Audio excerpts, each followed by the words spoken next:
para malaman ng buong bayan kung ano ang totoo.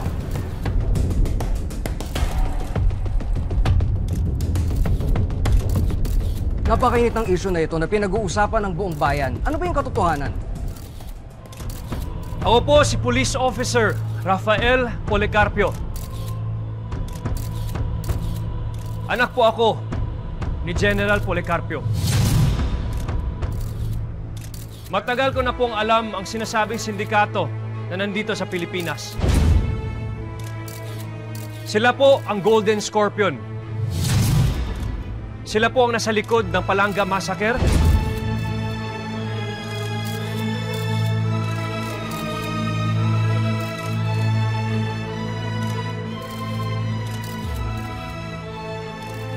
At sila din po ang tumira sa pamilya Uy. Sila po ang nasa likod ng operasyon ng droga at sa patayan dito sa bansa. Kilala ko rin po kung sino ang protektor nila. Si General Policarpio, ang aking ama. Siya po ang nag-utos na bayaran at torturin ang ating mga suspect dito. Para protektahan ang sindikatong Golden Scorpion. Kilala ko rin po kung sino ang protektor ng Golden Scorpion. Si General Policarpio, ang aking ama.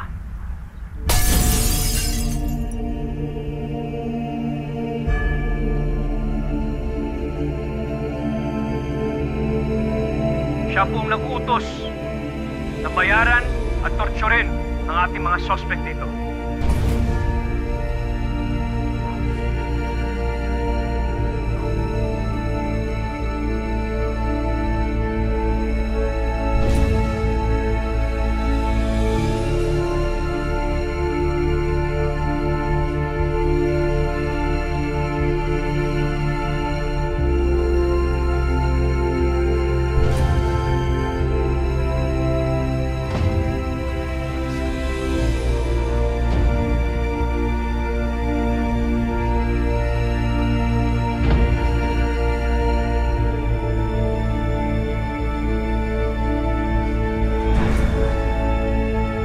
Ama ninyo ang protektor ng Golden Scorpion. Kung gayon, eto mga prinisintay ninyo, biktima ba sila o suspect?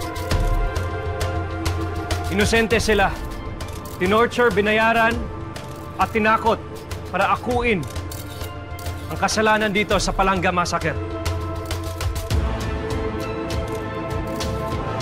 At nabura po ang CCTV footage na ebidensya nila.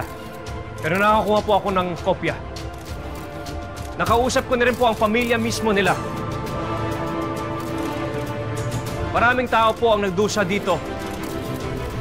Dahil sa mga krimen, dahil sa droga ng Golden Scorpion.